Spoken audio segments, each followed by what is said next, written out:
asociación cultural. Bueno, para los que no nos conozcáis, somos la Asociación Cultural 18 de Octubre, ¿vale? Y simplemente, una breve presentación nuestra, pues somos chicos jóvenes interesados en diversidad de temas. Simplemente queremos divulgar la cultura y crear debate, opiniones y interés, ¿vale?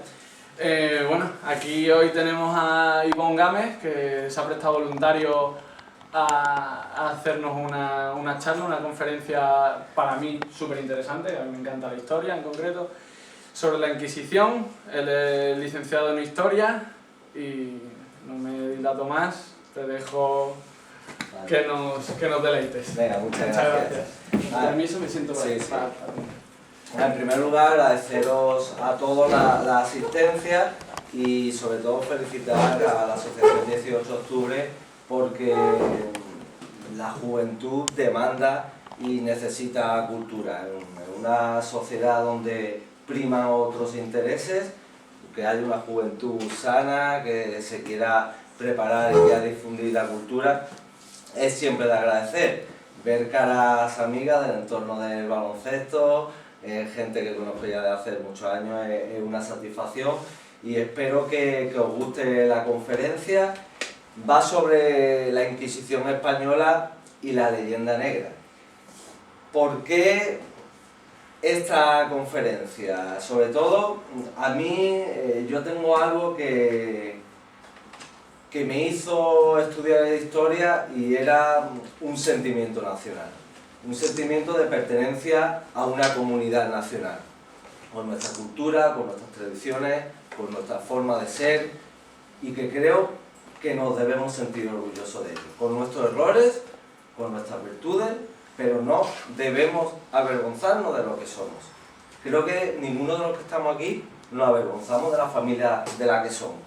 Ninguno de los que estamos aquí nos gusta que insulten, menosprecien y mientan sobre nuestra familia.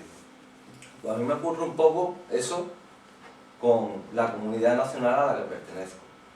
Me siento identificado con ella. Ha habido etapas mejores, etapas peores, pero no debemos renegar de ella. Mi objetivo principal es que cuando salgamos por esa puerta, salgamos con dudas, porque estoy convencido que la mayoría de las personas que están aquí, cuando escuchan hablar de la Inquisición, lo relacionan a tortura, sangre y muerte. Yo lo único que pretendo es que cuando salgamos por la puerta, pues salgamos con una duda. Pues lo que pensaba yo que era la Inquisición, este chico, no tan chico ya, me ha hecho que me replantee un poco y a partir de ahí cada uno investiga. La historia es una ciencia y no es una ciencia absoluta. Lo que hoy es verdad, mañana puede ser mentira. Podemos ser disidentes de versiones oficiales y a mí me mueve un poco eso. Yo soy muchas veces disidente con las versiones oficiales y es lo que me hace ser un poco políticamente incorrecto. Y no me importa serlo, siempre que esté convencido de lo que habla. Que me rebaten y me convencen, perfecto. Que no, pues sigo con mis tesis, pero investigando, leyendo. Yo para dar esta conferencia no es algo mío, sino me he basado en historiadores, en investigadores, como puede ser María Elvira Roca, que ahora escrito un libro sobre la leyenda negra, Julián Juderías, Iván Vélez, ¿vale? Fernando Young, historiadores tanto a nivel nacional como a nivel internacional, como el último que he mencionado, que es un historiador sudamericano. Y a partir de ellos, pues, he creado esta conferencia, que como os digo, lo que quiero es eso, despertar la duda, y los que conocíais o no conocíais la Inquisición, la conocíais un poquito, pues la conozcamos un poco más.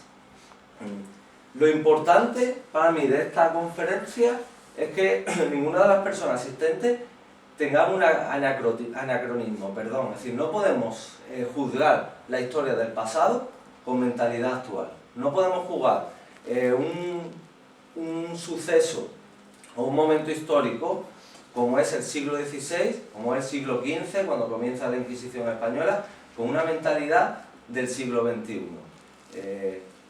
Actualmente religión y política están separados y no entendemos que un gobierno vaya unido del tema religioso, pero antes la religión y la política iban cogidos de la mano. Y el que vayan cogidos de la mano es porque la mentalidad era religiosa. En el siglo XV, el siglo XVI, no había español que no fuera religioso. Sí, era la mentalidad actual de la época, ¿vale? Conceptos como tolerancia y libertad religiosa tampoco existían. Sí, lo que nosotros entendemos como la tolerancia, el respeto, la libertad religiosa no existía en la época. Incluso cuando Lutero aparece en la iglesia luterana o el protestantismo, no es que ellos quisieran esa libertad religiosa, porque al final vemos que en los países protestantes hubo mayor persecución al catolicismo y a otras ramas religiosas que lo que pudo ser en países católicos a la religión protestante, porque nadie entendía la forma de vida sin mentalidad religiosa y con tolerancia. Son conceptos que en aquella época nadie pensaba que fuesen así. Sobre todo, eso es lo que quiero, antes de nada, antes de empezar con la conferencia, y que nos pongamos un poco en el contexto histórico de la época. La Inquisición, después lo iremos viendo, en España se crea en 1478, ¿vale?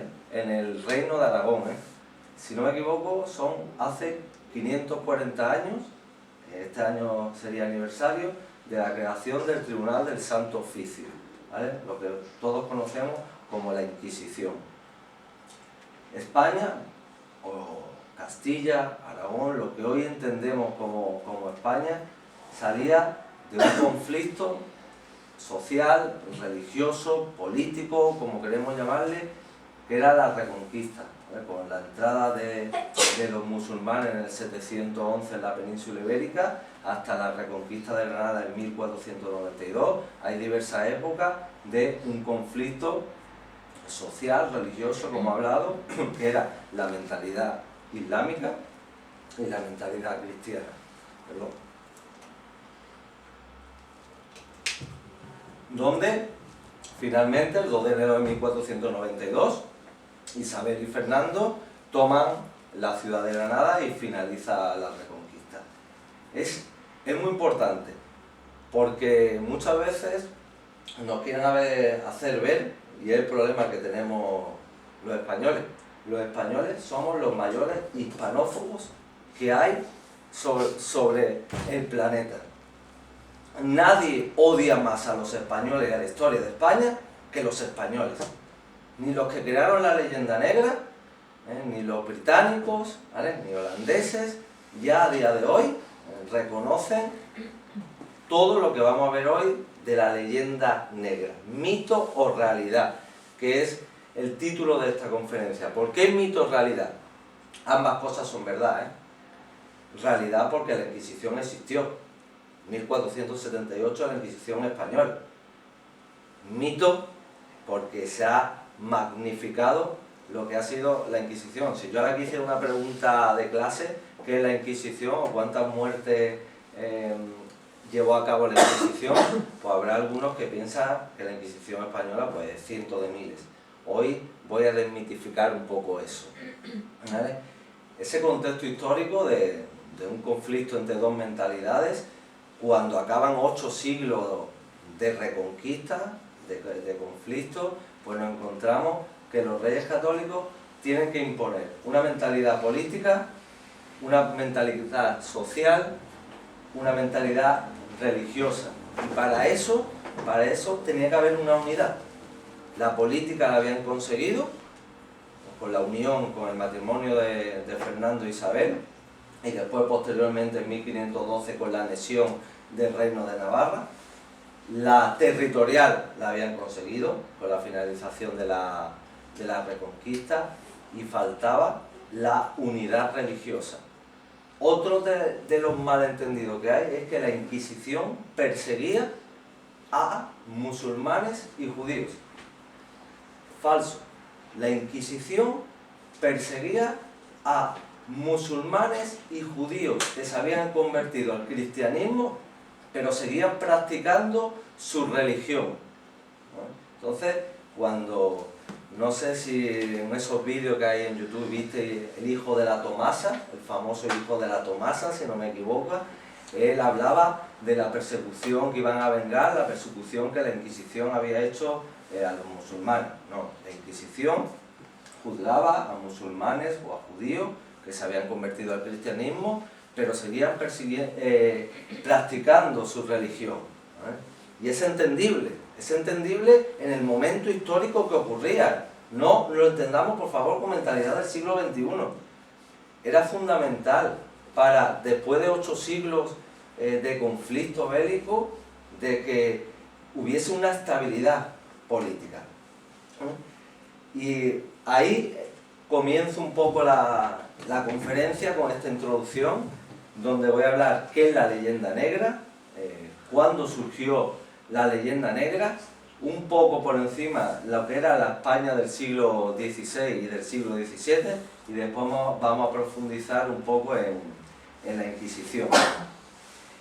La leyenda negra, y os voy a poner una definición que me vaya a permitir que os la lea. No es la primera persona que habla sobre la leyenda negra, pero sí es la primera persona que hace ver el libro. Son 5 tomos, de quien esté interesado en leer y lo quiera tener como libro de cabecera. Son cerca de 2000 páginas, muy entretenido para leer. Yo no he terminado de leerlo, pero el 70% del libro me lo he leído, de Julián Juderías. Hay quien no ha valorado en su justa medida a Julián Juderías. Era un políglota, hablaba 16 idiomas. Es decir, ojalá cualquiera de los que estamos aquí hablásemos 16 idiomas, y él en su libro habla un poco de cómo se ha juzgado a España, de la mentalidad histórica que ha habido y la cuestión histórica sobre España. Y él, la definición de la leyenda negra que habla, dice que por leyenda negra entendemos el ambiente creado por los fantásticos relatos que acerca de nuestra patria han visto la luz pública en casi todos los países. Las descripciones grotescas que se han hecho siempre del carácter de los españoles como individuos y como colectividad. La leyenda de la España inquisitorial, ignorante, fanática, incapaz de figurar entre los pueblos cultos lo mismo ahora que antes, dispuesta siempre a las represiones violentas, enemiga del progreso o de las innovaciones, o en otros términos, la leyenda que habiendo empezado a difundirse en el siglo XVI a raíz de la Reforma, no ha dejado de utilizarse en contra nuestra desde entonces, y más especialmente en momentos críticos de nuestra vida nacional. Esto es el resumen de lo que éramos los españoles para el resto de Europa en el siglo XVI, XVII, y que en la actualidad, en el siglo XXI, somos los españoles los que más nos creemos esta leyenda. Os decía que nos debemos sentir orgullosos de nuestro pasado, con sus errores, con sus virtudes. El descubrimiento y la conquista de América, que también se da en 1492, es para hacer otra conferencia sobre la leyenda negra del descubrimiento y la conquista de América. En la anterior ponencia que vine, que lo dio el sacerdote de la iglesia del Calvario, no sé si era o Pelayo o alguno, hablábamos sobre si viniesen unos extraterrestres, había que convertirlo, evangelizarlo, y yo puse el ejemplo de cuando los españoles llegan a América y se encuentran con unos señores en taparrabos, ¿no? Eran esos extraterrestres, Pero es que, pongámonos que en 1492 hay un señor que propone a la corona española, mira, pues podemos llegar a Asia para comercializar, pero no vamos a coger la ruta que serían los portugueses, que era bordeando África, ni el Mediterráneo, que está el Imperio Otomano, el Imperio Turco y lo controla, sino que vamos a ir hacia Occidente. El mito de que para muchos la Tierra era plana, no, ya en el siglo V los griegos sabían que la Tierra era redonda. Muchos miembros también de la Iglesia Católica, científicos de la Iglesia Católica, eran conocedores de que la Tierra era redonda. Y sabían que había ahí un continente, sabían que había ahí un trozo de tierra. Parece ser que Colón sabía que había algo, pero lo que no sabían es que iban a llegar a un nuevo continente. Quien se adentrara en esos mares dice que había una leyenda que había un pájaro que se conocía como el pájaro Rock, un pájaro inmenso que cogía las embarcaciones, ¿vale? Pues tú ponte en 1492 que te dicen que te vas a meter en mar y la leyenda dice que hay un pájaro que con su pico coge las embarcaciones y a saber dónde Dios van estos navegantes. A mí me dicen que tengo que hacerlo eso hasta el norte de África actualmente y yo no voy. Yo personalmente no voy. Es decir, el valor que tuvieron los navegantes, ahí está. ¿Vale? Pero no fue Julián Judería el primero que habló sobre la leyenda negra. La primera fue Emilia Pardo Bazán, que en una conferencia que da en París en 1899 sobre qué iba a ocurrir España una vez que perdió sus colonias. En 1898 España pierde sus últimas colonias, Cuba, Puerto Rico y Filipinas, y qué iba a ser de España. Es decir, esa nación poderosa que durante siglos había tenido posesiones por todo el mundo, y nos encontrábamos a principios del siglo XX, digamos 1900, o sea 1898, que ya no teníamos esas posesiones, que iba a ser de España, y ahí es donde ya Emilia Pardo Bazán, una feminista, por entonces, defensora de los derechos de la mujer, ya hablaba de la leyenda negra. Pero es que no fue solo, sino que después Víctor Blasco Ibáñez, un republicano de la Primera República, republicano valenciano, también habló de la leyenda negra. Él dice: quiero hablaros de la leyenda negra de España, surgida como consecuencia de opiniones falsas vertidas en varios siglos de propaganda antipatriótica. No es un republicano, ¿verdad? Actualmente una persona republicana no se hace o tiene especial patriotismo, sino pues en la Primera República lo había y grandes patriotas, y en la Segunda República también, había republicanos grandes patriotas. Pero ¿cuándo surge la leyenda negra y por qué surge la leyenda negra? La leyenda negra aparece por un conflicto religioso entre los protestantes y los católicos en el siglo XVI, sí, pero por algo más también. Yo tengo, lo primero que tengo puesto es Reginaldo González Montano. Era un fraile que huye a Alemania, se convierte al protestantismo y a partir de ahí él empieza a hablar mal sobre España. En 1581, como tengo, en plena lucha religiosa, Guillermo de Orange escribe su manifiesto a los reyes, príncipes y potentados de Europa, extendiéndose por todo el continente sus ataques a Felipe II y a la corona española. ¿Solo fue un motivo religioso el que le movía a Guillermo de Orange? Para nada. ¿Vale? Guillermo de Orange, cuando Carlos I o Carlos V, emperador, abdica en su hijo Felipe II, abdica apoyado en el hombro de Guillermo de Orange. Abdica apoyado, en el hombro de Guillermo de Orange, eso significa que le tenía especial aprecio a Guillermo de Orange. ¿Qué ocurre? Que en ese momento de guerra religiosa, Felipe II todavía mantiene él su corte en Holanda, para el tema del conflicto bélico, y con la firma del Tratado de Cateau-Cambrésis, que es la finalización, sobre todo el conflicto entre España y Francia, Felipe II decide volver a España, pero claro, tiene que dejar un gobernador allí.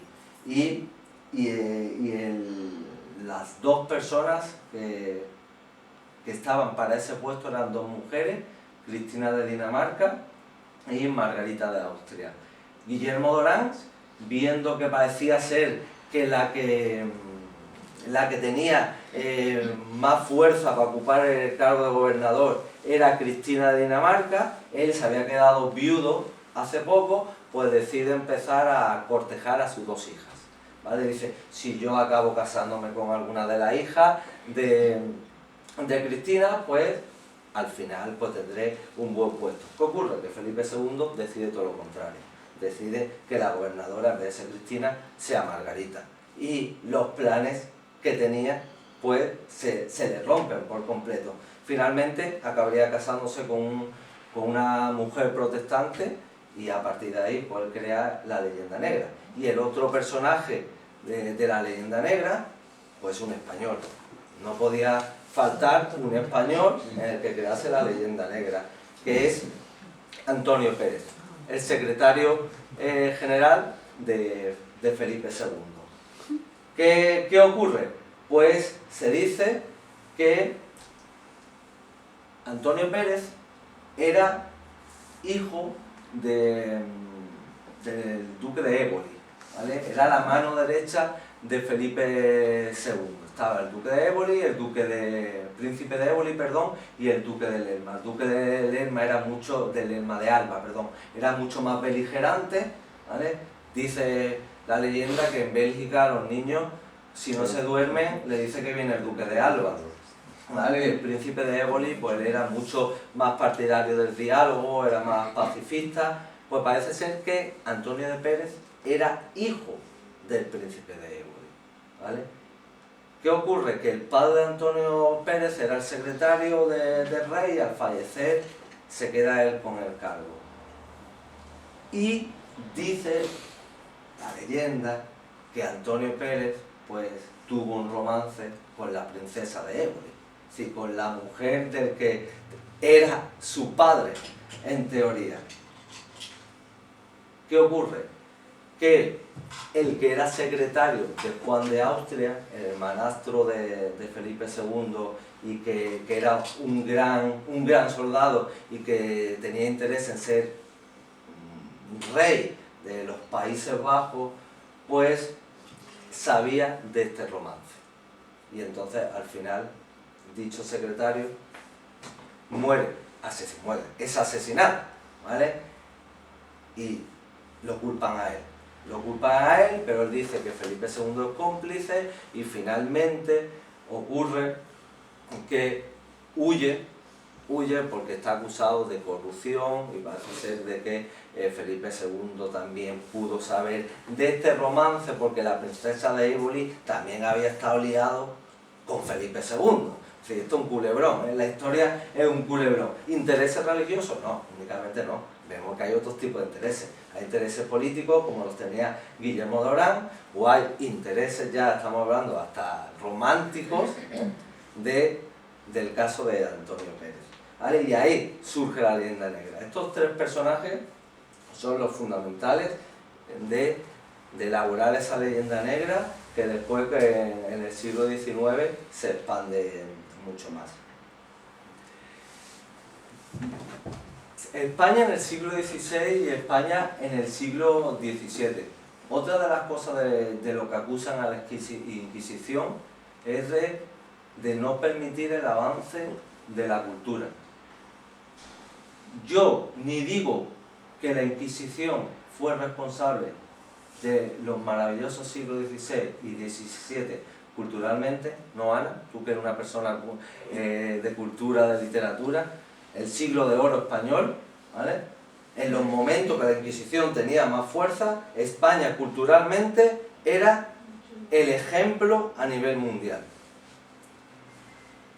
No es responsable la Inquisición, ella no fue quien difundió, pero si la Inquisición realmente hubiese perseguido la cultura, España no hubiese estado en el siglo XVI y XVII donde estuvimos. Podemos ver lo que hablamos, el descubrimiento de América, ¿vale? Podemos ver la primera vuelta al mundo, una empresa sufragada por Carlos I, con Magallanes y Elcano. Magallanes en esa vuelta al mundo, en el mapa no lo podéis ver muy bien, pero Magallanes muere en Filipinas y es Juan Sebastián Elcano quien finaliza esa vuelta al mundo que empieza en 1519 y finaliza en 1522, donde son 5 embarcaciones, una tripulación de más de 500 personas y llega una única embarcación con 18 personas. ¿Qué nos encontramos más? ¿Vale? Lo que decía, ¿influyó la Inquisición en la cultura española? El dramaturgo Calderón de la Barca, Miguel de Cervantes, es el libro más vendido a nivel mundial. Fray Luis de León, un religioso, el primer mapa mundi, con las costas americanas, con España, de Juan de la Cosa, primer mapa mundi, un español.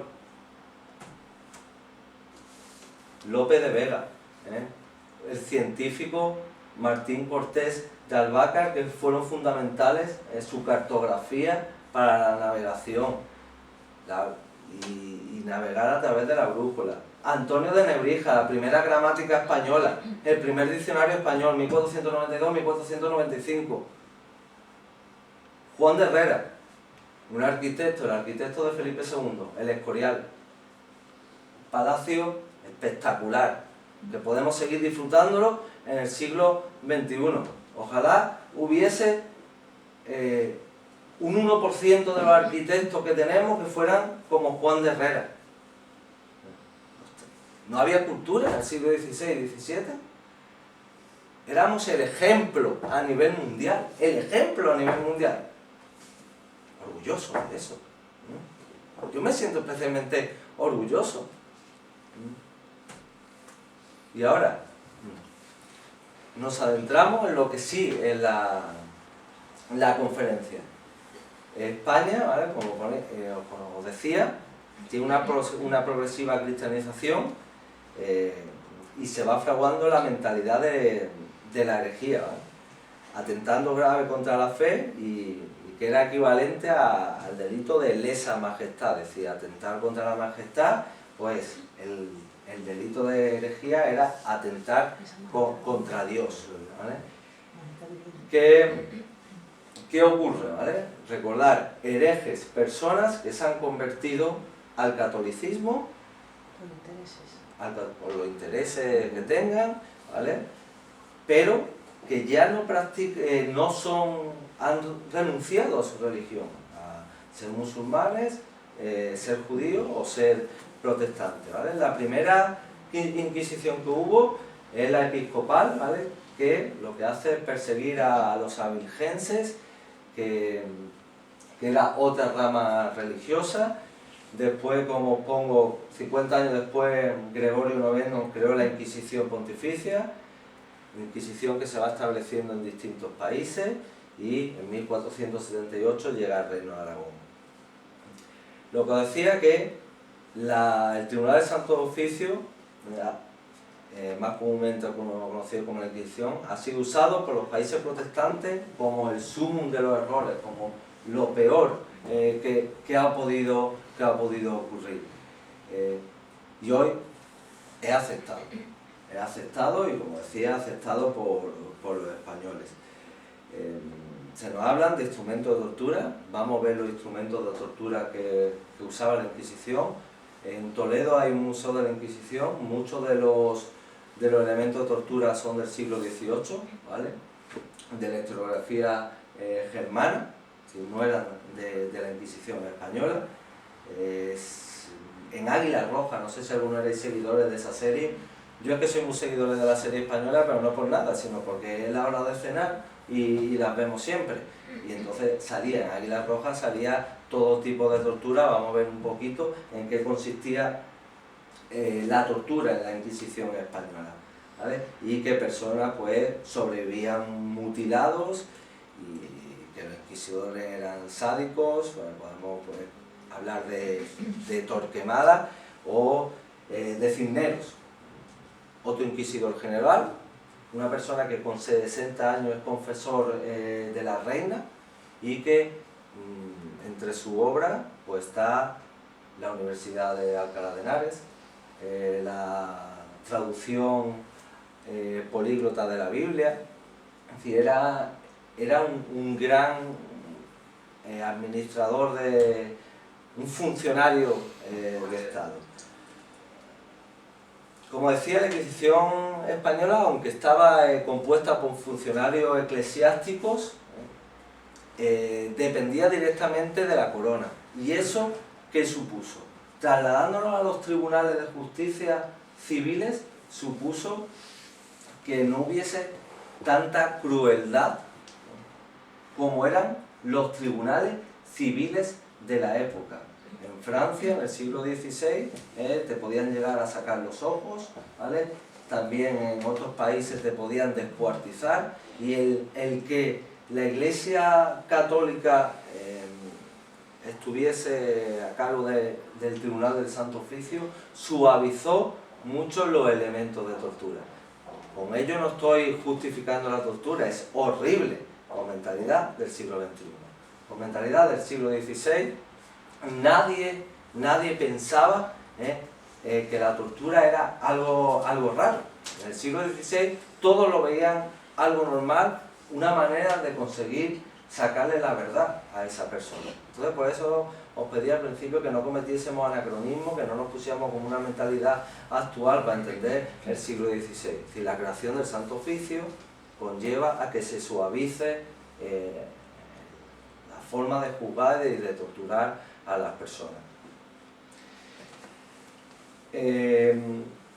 La Inquisición debe entenderse, como decía, en el clima de la época. ¿Cuál era ese clima de la época? En el resto de Europa. Pues en el resto de Europa se llegaron a quemar 100.000 brujas, ¿vale? Bajo la mentalidad protestante. 100.000 brujas.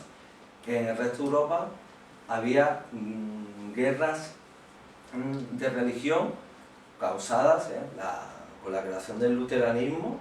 Los campesinos se enfrentan a los señores y hay 100.000 muertos. Lo que iba a ser una liberación para ellos, el luteranismo, pues conllevó que hubiese miles, como he dicho, 100.000 muertos. Es decir, ¿qué fue la Inquisición? Tolerancia, fanatismo, verdad, justicia. La Inquisición fue un tribunal legal de la Iglesia, el cual era administrado en cooperación con la autoridad civil, como decía, con el fin de investigar y sentenciar a personas que profesaban o eran acusadas de alguna herejía. Voy a leer este recuadro, ¿vale? El Santo Oficio pretendía ser el tribunal más clemente de todos porque sus fines no eran la administración de una justicia rígida y automática, sino la reconciliación del delincuente. Confesarse culpable con el Santo Oficio era obtener el perdón. ¿De qué otro tribunal se puede decir esto? El inquisidor era tanto padre confesor como juez, que pretendía no una condenación, sino acabar con un extravio y devolver al rebaño a la oveja descarriada, ¿vale? No son palabras mías. Buscaba sobre todo el arrepentimiento de la persona. El arrepentimiento. No buscaban juzgarle sus culpas. Si cualquiera persona que sea católico se confiesa, lo primero antes de confesarse es saber en qué ha pecado, después se lo confiesa al sacerdote y el sacerdote pues le pone una pena, tienes que rezar el dos Padres Nuestros, Ave María, o lo que él crea oportuno. Lo que buscaba el Santo Oficio, el Tribunal de la Inquisición, era esto, era el arrepentimiento. Os comentaba, Fernando y yo, y aquí esto es muy curioso, porque ya empezamos a ver un poquito cómo era el Tribunal de la Inquisición.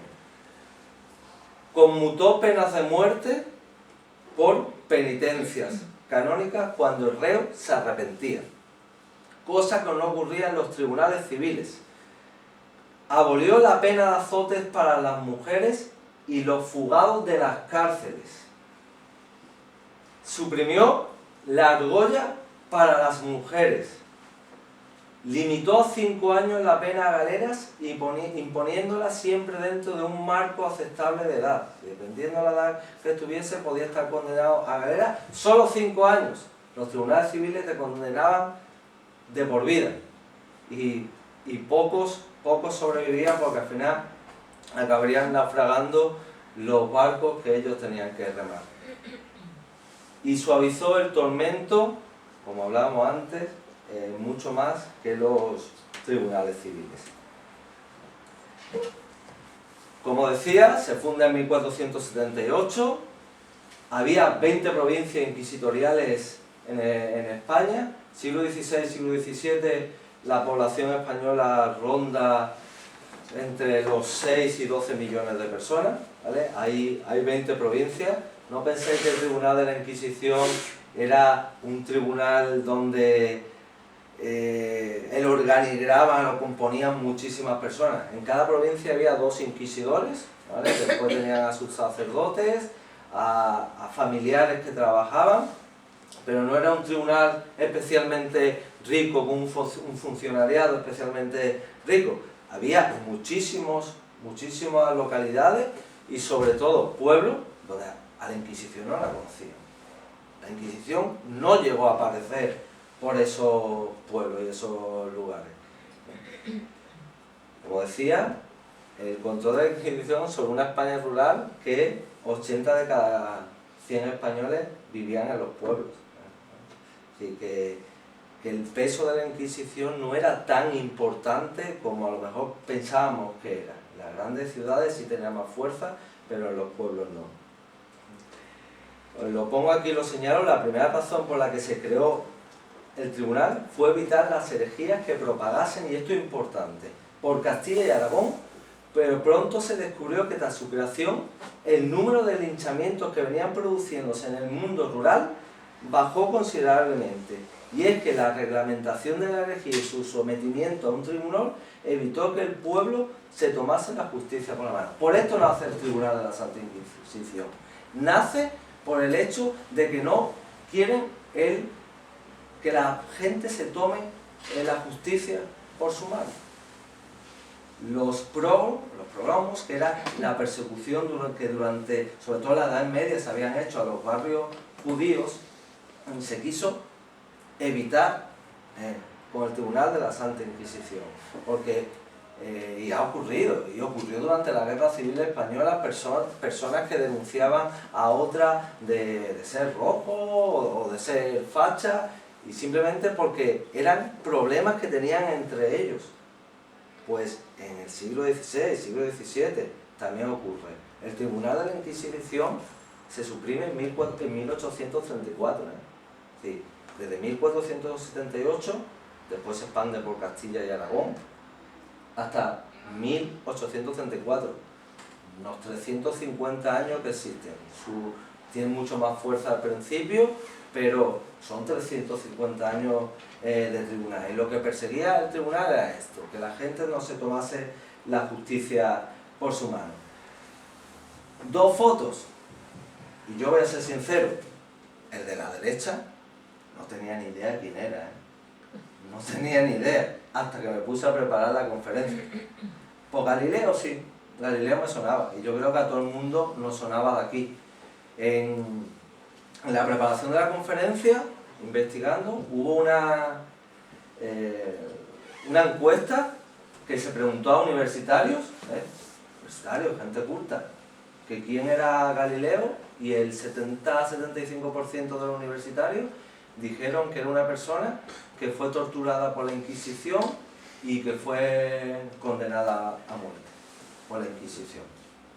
Antonio Levasier, mi francés no es que sea muy bueno, no tenía ni idea quién era, pues fue guillotinado en la Revolución Francesa. ¿Qué ocurre?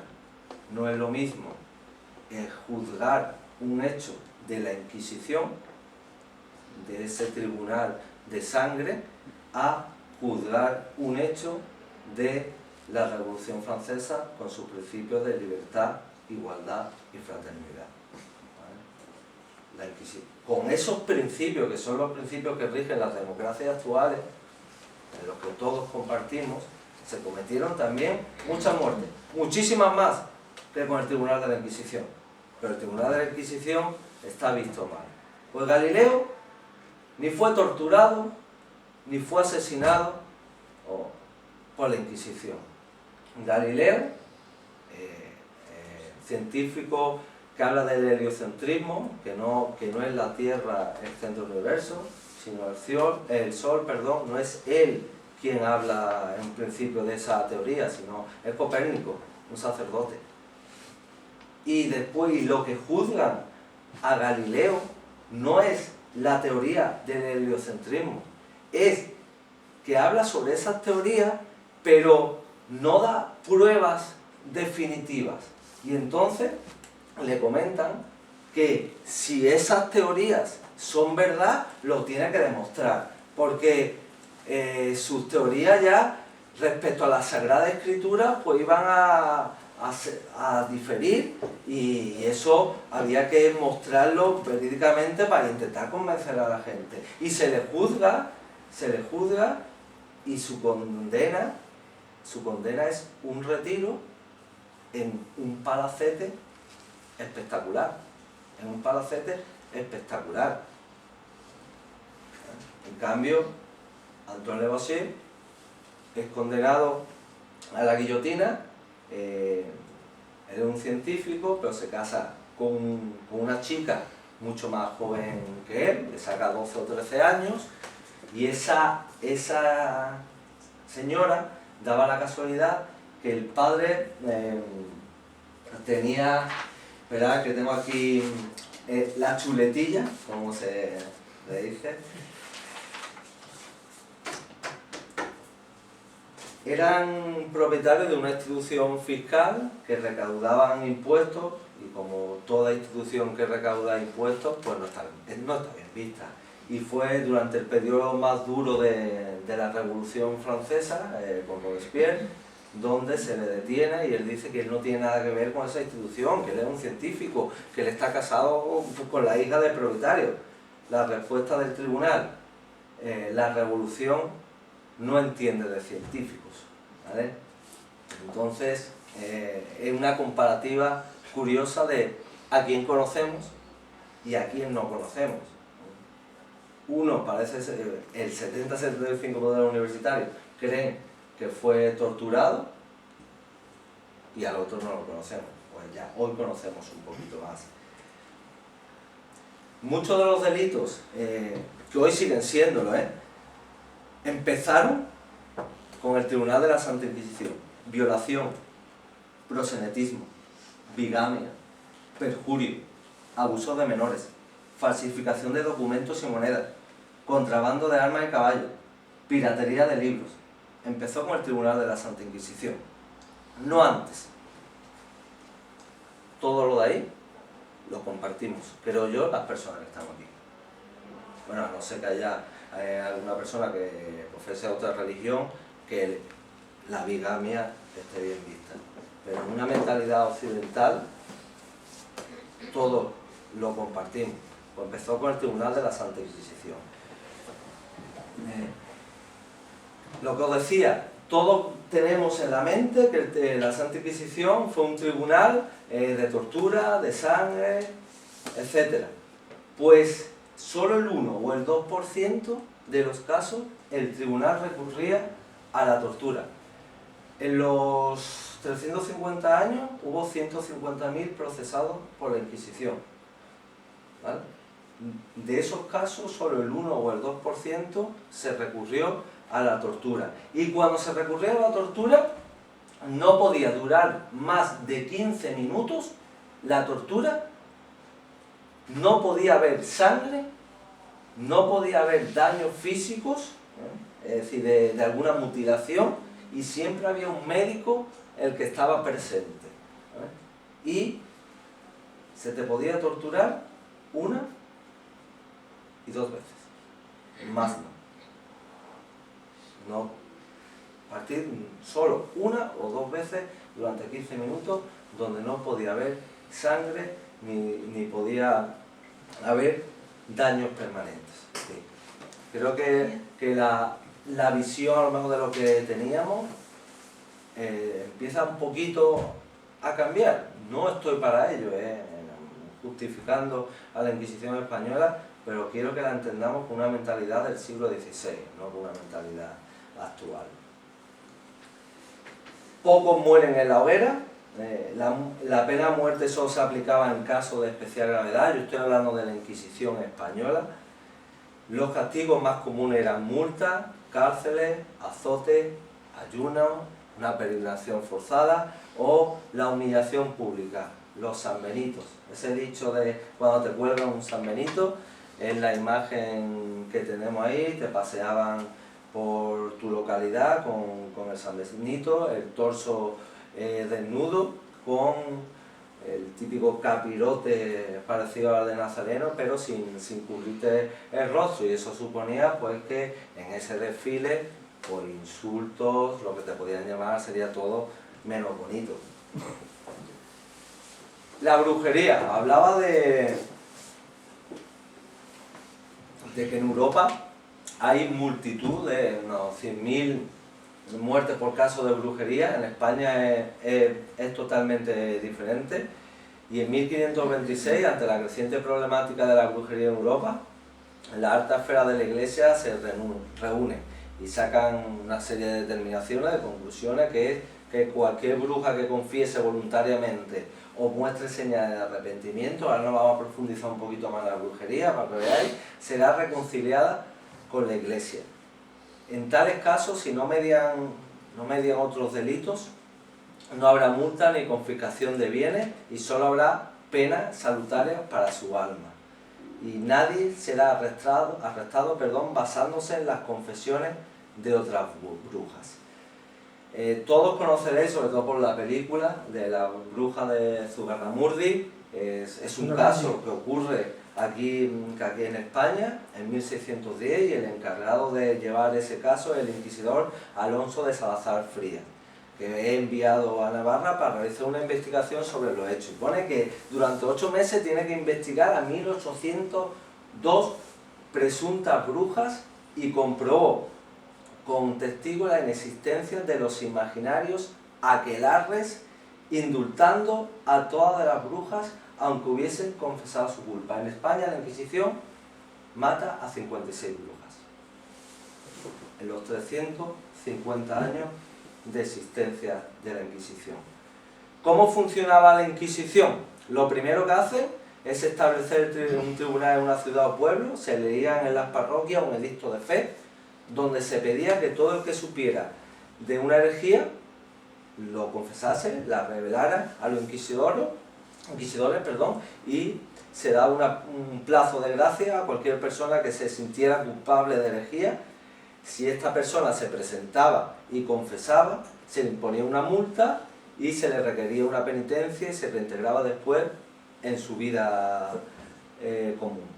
La Inquisición no tomaba a la ligera la acusación, es decir, no te podían acusar y ya el tribunal te detenía. Ahora lo vamos a ver un poquito más detenido y os pongo el libro, en el mismo internet lo podéis descargar porque está público, que es el historiador Eduardo Galván, que habla sobre el secreto de la Inquisición española y habla sobre el funcionamiento del tribunal. Como decía, solo los bautizados son juzgados por la Inquisición, y la Inquisición toma el secreto como un arma fundamental, y el secreto es algo que es lo que ha perseguido a la Inquisición. Y ahora vamos a ver, para que lo entendáis, por qué funcionaba así la Inquisición.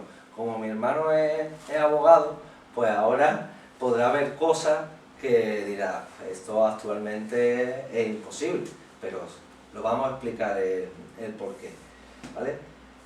No era la misión de castigar, como hablábamos, sino de salvar almas.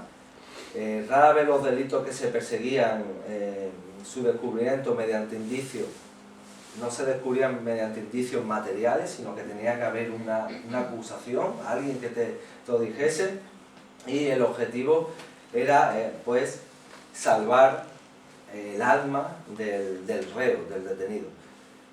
Primero, no se informa al acusado de lo que está siendo investigado, ¿vale? De lo que está siendo investigado no se te informa. No se revela la identidad de los denunciantes. No se permite a nadie involucrado hablar del proceso. Y el acusado a menudo debe confesar su culpa o demostrar su inocencia sin saber de qué estaba siendo acusado, ¿vale? Esto, pues, la verdad que pensándolo con mentalidad actual, no te permiten saber de qué estás acusado, no se te informa de que estás siendo investigado, no sabes quién te ha acusado. ¿Cómo me salgo yo de esto? Es imposible. Vamos a ver el porqué del funcionamiento de la Inquisición así, ¿vale? Lo decía, el acusado tenía que hacer un examen de conciencia, detectar dónde estaba el mal en su vida, arrepentirse, confesarlo, como hablábamos, y para ello tenía que ser él mismo quien descubriera su falta. Es decir, si tú eres un hereje y tú estás practicando otra religión que no es la tuya, tú sabes que lo estás haciendo, ¿vale? Y no te acusaban, es decir, la Inquisición no actuaba con una acusación simple y sencilla. Había una investigación profunda detrás, antes de que te juzgaran. Lo que hablamos, según esta lógica, si a ti te dicen de lo que te acusan, pues te arrepientes. Si a mí el arrepentirme, el funcionamiento de la Inquisición es que si yo me arrepiento, mi alma está perdonada y me libro de la condena, pues me arrepiento. Pero tenías que arrepentirte de lo que te acusaban. Y como tú no sabías de lo que te acusaban, si realmente habías sido un hereje, sabes el por qué. Entonces confiesa tu culpa. Y te perdonaban. Pero si no, pues bueno, no puede ser suerte. A ver si, bueno, yo es que he sido un violador. No. Si tú tenías que saber cuál era tu pena. ¿Qué ocurre? Que si dicen el nombre de los acusados, pues esto podrían sufrir las consecuencias, podrían sufrir la persecución, así, lo que hoy se entiende como protección de testigos.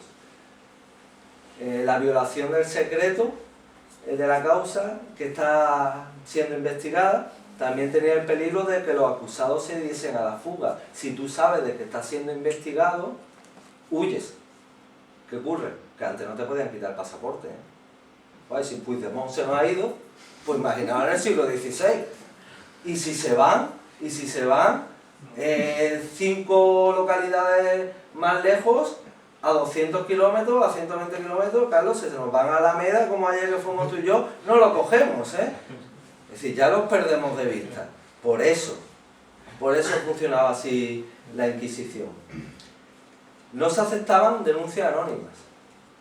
Todas las denuncias, el acusado no sabe quién lo acusa, pero la Inquisición sí sabe, ¿vale? Y en la defensa del acusado, cuando lo vayan a juzgar, si él cree que alguien lo ha podido denunciar por cuestiones personales, puede decir su nombre, para evitar todos esos problemas, aunque la Inquisición llevaba a cabo una investigación importante. Y el anonimato preserva la honra del acusado. Actualmente, si a ti te denuncian por corrupción, ¿vale? Si a ti te denuncian por corrupción, por haber robado, llega el juicio, ¿vale? Sales absuelto, ¿quién te quita ese San Benito? Y si te acusan de acosador y no lo eres, ¿quién te quita ese San Benito? Pues lo que pretendía el Tribunal del Santo Oficio era eso, preservar la honra de la persona que fuese acusada. ¿Qué ocurre cuando ya se agotaban los medios y las personas no se arrepentían?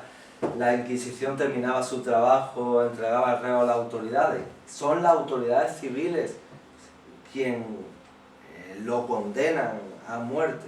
El Tribunal del Santo Oficio ha elaborado un desarrollo, un trabajo, pero al final es los tribunales civiles los que ejecutan la pena. Los autos de fe, ¿vale?, eran ceremonias, que es la imagen que está ahí, pena que no se pueda ver muy bien, eran ceremonias religiosas destinadas a impresionar a las personas e intimidar a futuros detractores. Hasta el último minuto se podía salvar la vida haciendo pública declaración de arrepentimiento, ¿vale? Estos autos de fe podían ser públicos o también podían ser privados, pero el que fuese en público, pues lo que intenta es eso, intimidar. La imagen vemos como a esas personas que van a ser condenadas, pues hay bastante público alrededor y es intimidatorio, y para las personas también es cargando batería. Perfecto. Ha durado, Pelayo. Va, continuamos. Y las torturas, los métodos de tortura de la Inquisición. Como he dicho, la tortura es algo abominable. Yo no lo entiendo en pleno siglo XXI, pero como he dicho, en el siglo XVI sí existía y era algo común, en búsqueda de la verdad. Veían como la única manera de esa búsqueda de la verdad. Y dentro del Tribunal de la Inquisición, he dicho, 1 o 2% se actuaba bajo métodos de tortura, pero nos encontramos que dentro del Tribunal de la Inquisición había gente que funcionaba con una mentalidad mucho más avanzada de la época, y dentro del tribunal había una investigación, es decir, que no era algo sencillo. Como digo, estaban formados por hombres de leyes, formados en universidades renacentistas, críticos y escépticos en cuanto al valor de la tortura para descubrir la herejía. Al contrario de lo habitual, muchos de ellos buscaban la evidencia más al estilo moderno, investigando, buscando pruebas, razonando, de su propia época. Esto le llevó a desestimar acusaciones que en otros tribunales hubieran supuesto una condena a muerte segura. En España se habla de que de esos 150.000 procesados en 350 años, asciende la cifra en torno a 1.500, 2.000 muertes por la Inquisición española en 350 años. Hay quien lo eleva a 3.000.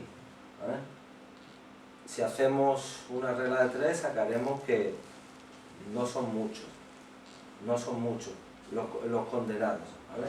En una época donde, gracias a la Inquisición, en España no se adentra el protestantismo y evitamos nuevos años de conflicto social. Como decía al principio de la conferencia, 8 siglos de conflicto social, conflicto bélico entre dos mentalidades, la musulmana y la católica. Gracias al Tribunal de la Inquisición, el protestantismo de Lutero no se adentra en España. En Alemania había causado miles y miles de muertes, y en lo que es territorio nacional actual, pues evitamos mayores conflictos. Las instrucciones del Santo Oficio obligaban a todos a seguir un procedimiento muy determinado e imponer unos castigos claramente tipificados, de forma que se evitaba en gran medida los arrebatos y abusos tan corrientes en tribunales civiles. Por supuesto que se cometieron también arrebatos. Es imposible que no se cometan. En toda época ha habido abusos. También lo hubo durante el Tribunal de la Santa Inquisición. Pero no estamos jugando al Tribunal de la Santa Inquisición por casos personales, sino estamos juzgando por lo que era. Y estamos intentando ver lo que era el Tribunal de la Santa Inquisición. Y el Tribunal de la Santa Inquisición llevó a cabo 3 métodos de tortura: la toca, el potro y la garrucha. Los demás que podamos ver en exposiciones que hay en Toledo, o creo que en México hay otro museo de la Santa Inquisición, no tienen nada que ver con la Inquisición española. Por cierto, la Inquisición española no juzgaba a indios en América, ¿vale? Tanto los convertidos, ¿vale?, como los no convertidos no podían ser juzgados, pues solo juzgaban a los convertidos, pero los que se habían convertido al cristianismo no podían ser juzgados por la Inquisición. La toca, los tres son desagradables, pero la toca, que es el primero, te atan, digamos, te ponen inmóvil de pies y manos, te ponen una especie de trapo en la boca y te echan agua, ¿vale? Y tragas agua y tiene que ser una sensación bastante desagradable, ¿vale?